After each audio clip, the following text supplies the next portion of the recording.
Welcome to the Richard Stewart Show. My name is Richard Stewart.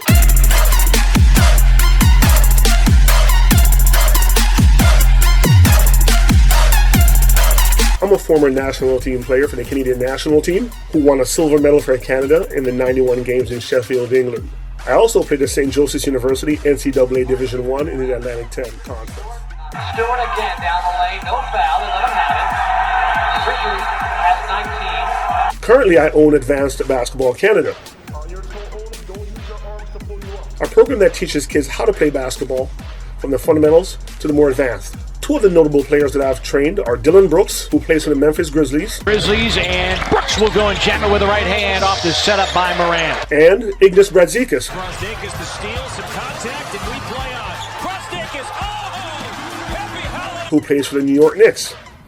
I also train ladies, and the ladies that are in university and have played in Europe as well. So I have a lot of ladies who have trained and are playing basketball. Welcome to the Richard Stewart Show. My name is Richard Stewart. Hey, true believers, here we are again, all right, a year after the pandemic. So let's take a look back at what happened this year. Everything was shut down all over the world because of the COVID-19 pandemic. At this point, right, people are starting to open up back again. But let's talk about what happened all that time. People were stuck in the house, all right? We had people out there who couldn't go to work, and a lot of financial and mental depression was setting in for people. But as I said, you know, what happened then is starting to open up a little bit now, so we're going to move forward from there. Now, I would like to introduce to our show a very special young lady who is a high-level basketball player, all right? And I watched some of her stuff, and I was like, whoa, this girl can play. And she played for the Canadian national team and is an awesome trainer as well. Please help me in welcoming to our show Kayla Davis. Hey, Kayla, how are you? I'm good. How are you doing? I'm great. Hey, thank you for coming on to the show today. Oh, no problem. I appreciate it. Well, you know what, Kayla, I saw some clips of you playing basketball. I'm like, whoa, you look like an NBA basketball player. Forget about even WNBA. I mean, you're like Kyrie Irving. You look like, you know, you were all over the place, jump shots, getting by people. I love it. You're a great player. Thank you. I appreciate it. It's been a lot of gym time, a lot of working on that skills and stuff. So I feel like by the time I got to college, I was definitely ready. And as you said, with the national team experience, so that was probably the best I've ever felt in terms of like how I was on the court. So well, I'm glad it reflected in that. It sure did. You jumped through, did a Westbrook move, and then finished with your left. And I was like, whoa. I was like, whoa, okay, I missed all this stuff. Where was I when you were playing? Come on, Richard. I got to start watching more women's basketball. I got to tell you, I got to watch more. I do watch, though. I watch the WNBA a bit, watched some of South Carolina this year with Dawn Staley. So I watch women's basketball. So how old were you when you started to play basketball, Kayla? I was in the third grade, so I want to say that's like 7, 8, wow, around there. Yeah. So why did you choose basketball? Why not ice hockey? Why not volleyball? Why not another sport? So growing up, my parents put me in a few things, but not necessarily sports related. It was like I did swimming lessons, I did taekwondo, but me and my journey towards basketball was more so based on I went to a public school, Maple Leaf Public School in North York, and I used to go outside, and we had a full basketball court at that school. So at recess, I still really can't pinpoint exactly what drew me to want to play, but I saw friends playing, and it was usually, obviously, you consume a lot of boys, and I gravitated towards it. And then from there, I just wanted to continue to get better. I asked my parents to buy me a basketball, and back then, we were walking basically everywhere because my mom didn't have her license. So walked down to Walmart. I bought a Spalding money ball and dribbled it all the way home to our apartment. I brought it to school. And then eventually one of the teachers came up to my dad when he was picking me up and just told him that he sees me play outside and that I should think about trying out for the team. Well, hold on there, Kayla. You mean to tell me that you were in the schoolyard playing and someone saw that you had talent and then told your parents? Yep. Wow. Wow. So let's move forward then. What was your experience like when you put on the Canadian national team jersey? Because I remember when I played for the national team, putting on that jersey, it felt so much pride. You got goosebumps, and then when you win a medal, you're on the podium, and you're just so proud of your country. You're proud to represent your country. What was it like when you first put on that Canadian national team uniform? Yeah, I'll share a story with you. Both times I played for the national team, I wasn't initially on their initial tryout roster.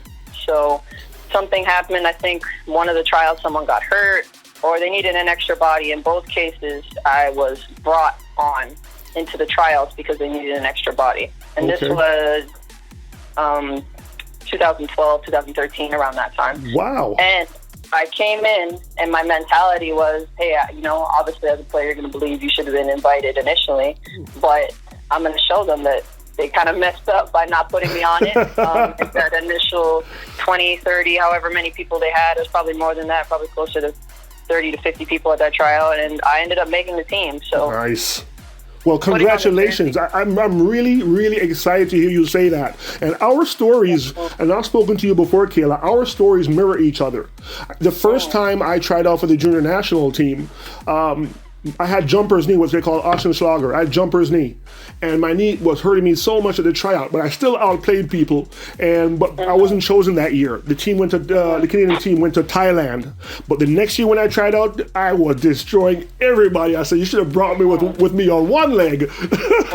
So I know what you're saying. Your story and I mirror each other in a certain way. Tell me, when you decided to go to university, and obviously at your talent level, NCAA Division I was going to be your road. And so tell me a little bit about what it was like playing NCAA basketball, how you flew to different games. What was that like, that experience? So fortunately, after playing a couple years with Team Canada and just getting used to that higher level of understanding of the game and just playing against the top talent, yeah. I felt once I got there, I was prepared. Yes. The only thing I probably could have definitely done more of is learning more about the weight room. Yes. That was definitely an adjustment. I enjoyed it, but I could see a way that I could have come a little bit more prepared instead of starting from the ground up, because I honestly didn't do a lot of things other than play. Yes. Didn't really do focusing on my body. But on the court, coaches, their immediate feedback was like, when it comes to Kayla, we don't have to question her hard work and just her heart on the court. So there'd be times where they're like, it's like you're good, you can slow down, you want. And I'm like, I just want you guys to never question why I'm here. I told them when I was there that I wanted to be a professional basketball player. So everything that I did and the way I attacked those workouts, it reflected that. And when I had the opportunity to start and really get into that groove, and even before that, we had a tournament in the Virgin Islands, and we were playing, I think, Central Michigan at the time. Mm-hmm. And I'm the type of athlete that when I get the opportunity, I want to make sure people know that, similar to the national team experience, I should be the one that you should want on the court type of thing. And I very specifically remember scoring 14 points in 14 minutes. So you started your freshman year then? Freshman year, I was actually playing a decent amount of minutes, probably about splitting the minutes, or maybe the starting point guard had a little bit more than me. Okay. But once she was no longer with the team, I was the only quote-unquote point guard. We had a couple people that could play point guard, but just not comfortable with that. So, yeah. No, you are okay. So let me ask you this: from what I saw of your game in terms of your jump shot, I mean, you got great lift on your jump shot, great extension, great follow through. You were very athletic, like a Westbrook type. I saw you do some sideways jumping and stuff. So, playing at that level against other women, did you think that you were head and shoulders above them once you got the gist of what was going on in Division I? I thought I was right there. There was a couple teams that I can remember right off the bat. They had a really athletic women on St. John's and Georgetown. Yeah. And just their style of play, fast and quick. But fortunately, I think other than having a basketball IQ, some of the athletic stuff that was transferred to me from my parents, that it made it easier for me to do the things I did on the court. Yeah. But I felt the Big East at that time was that conference was perfect for the level that I thought I was at and where I would continue to grow because in my freshman year I felt confident. I was like, I definitely have the opportunity and ability to not only just be a player that's on a team in this conference, but somebody that's putting up numbers that are on the path to being able to play at that professional level. Well, you know something, Kayla, that comes to mind for me, and I've trained a couple of girls who've been on the national team or on the Canadian development team, and I said to them, Kayla, that when you go down to the States to play Division I, remember, not a lot of national team players end up going to that school. Like, if you think of Xavier, I don't know a lot of national team players that came out of Xavier. So you being on the national team and going to Xavier, me being on the national team and going to St. Joe's, Mide being on the national team development program and being at Northeastern, you know, and then we have Maria at Wake Forest. I tell these girls, hey, these universities don't always get players of your caliber. So demand the ball and do your thing, because they should be treating you guys well, because not a lot of national team players are going to their universities. Tell me, you know, I want to find out from you, what was your major? What did you major in? Sports management. Sports management, cool. Yeah. I like that. I like that. What about, who do you think, I'm going to do some rapid fire questions to you. Who do you think is the best basketball player of all time, male? NBA player. Who's your best? Who do you think is the best basketball player ever? The GOAT, as they call him. All right, so all time, because I've just been thinking about this in general. When we're talking all time, I'm definitely going to say a Michael Jordan or a Kobe. But if we're talking about right now, without a doubt, LeBron. Well, no, I'm not talking right now. I got your answer. Yeah. Don't qualify it. No, Jordan is the best player. I don't understand that from your time. Mine is Wilt, then Jordan. But I understand where you're coming from. I get it. So tell me now. Yeah. My favorite woman basketball player was Cynthia Cooper. And she was a killer for Houston. I mean, they won a lot of championships. That was my favorite WNBA player, Cynthia Cooper. She was tough. She was tough. Nobody could stop her. Tell me, who was the toughest opponent you ever played against? What girl who guarded you, you say, man, this is tough. She can play. Yeah, for sure. I would say when we played Team USA, there was a guard named Leanne Harper, which I'm pretty sure is the WNBA. Mariah Jefferson, Kelsey Plum. Like, anytime we played against Team USA, these are all guards that are currently playing professionally, whether in the WNBA or overseas. And each time I matched up with them, it's kind of just a situation where you can't take any breaks. Not that you usually do, but mentally you got to be on point. Sure. But I remember those matchups, because if you're making the national team and representing the United States, then you're definitely not someone to play around with. But it's funny that all the years I played for Team Canada, the most games I'd always play were when we played against Team USA.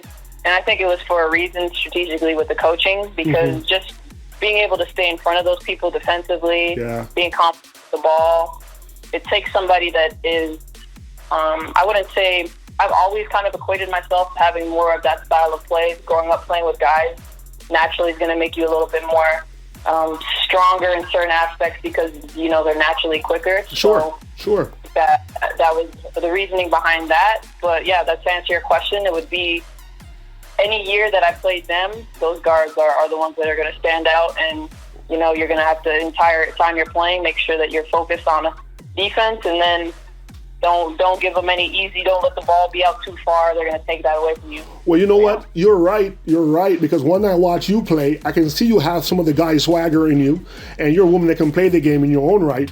But when you play against the United States, like I have as well, had experience playing against their national teams, you have to have a little bit of extra stuff with you. You have to be able to be athletic, intelligent, and have some mad skills. And you do have that. So I'm just so happy to have you on the program today.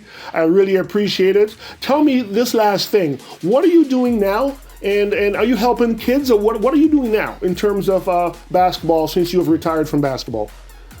Yeah, so from about 2017 up until now, I've been in skill development. So just really, I think potentially one day get into coaching. But before I get too far ahead of myself, we're just going to talk about what I'm doing now, which is whether it's I've worked with kids as young as 3 years old, all the way to some kids in college and high school, and then to people that have recently played in the G League or the CEBL and things like that. So, well, you know what I want to ask you about? Yeah, that's great. You know what I want to ask you about?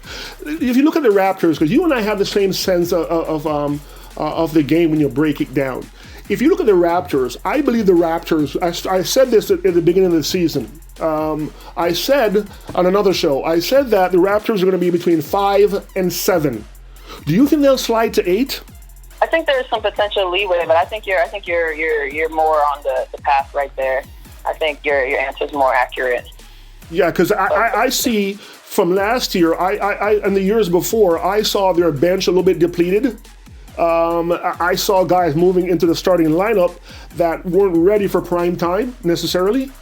I also saw, look at Boucher. I mean, somebody give that guy a sandwich. Look how skinny he is. Yeah. You know what I'm saying? Somebody give that guy a sandwich. He needs to eat more. He's not a rim protector because guys go through him, and when he's trying to finish at the rim, you can see that some guys can throw him off.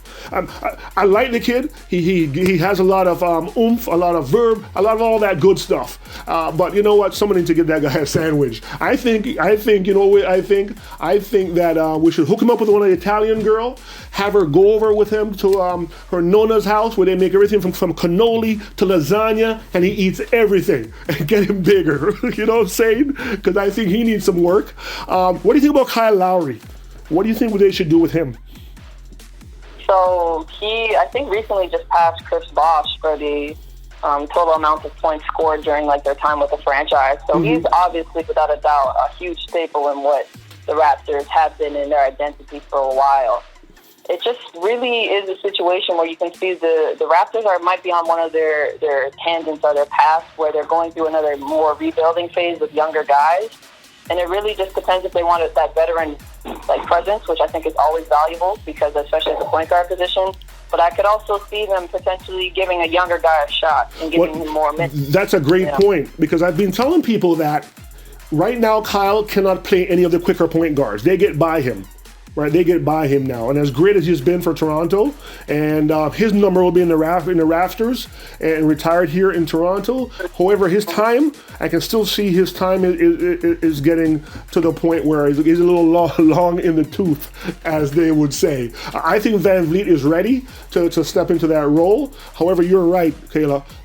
It's not even a rebuilding thing, Kayla. You know, in a little bit, it's more of a retooling for them. They need another star. For sure, and I don't know if they can get that. They mortgage themselves to get the Greek freak, right? To get Kumpo, right? Let me say that again. Sorry, we don't edit that out.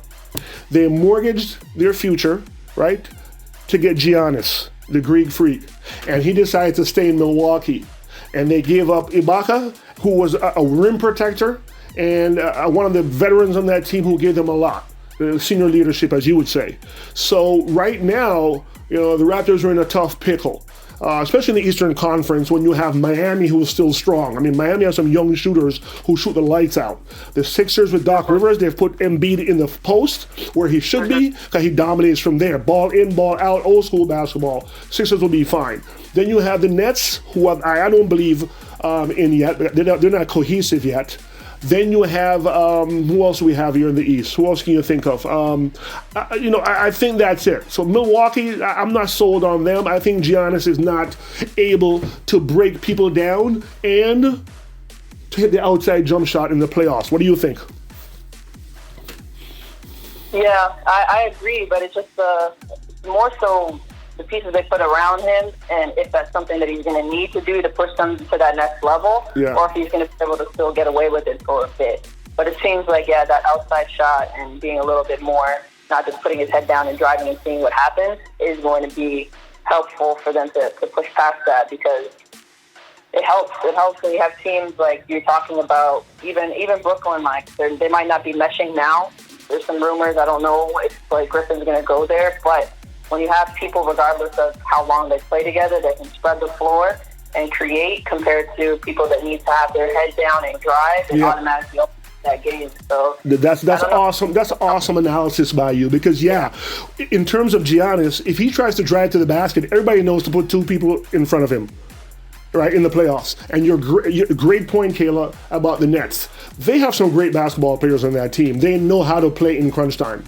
So I agree with you there. So great analysis by a great basketball player who played nationally for Canada and represented her country well.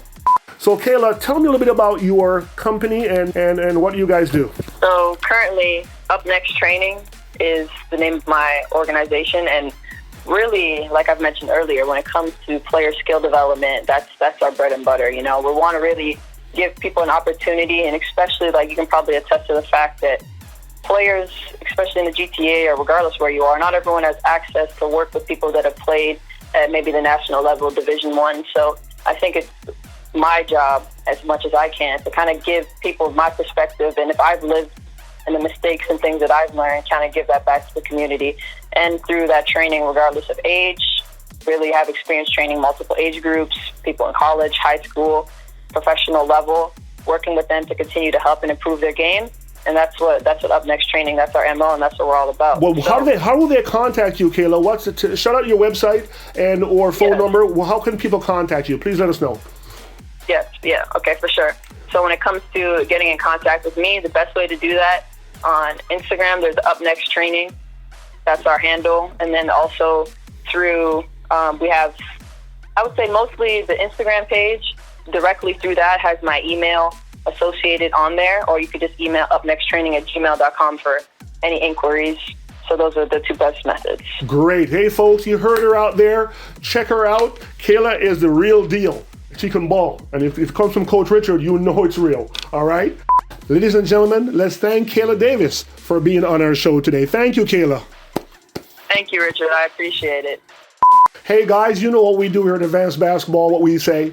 Little things turn into big things. Thank you.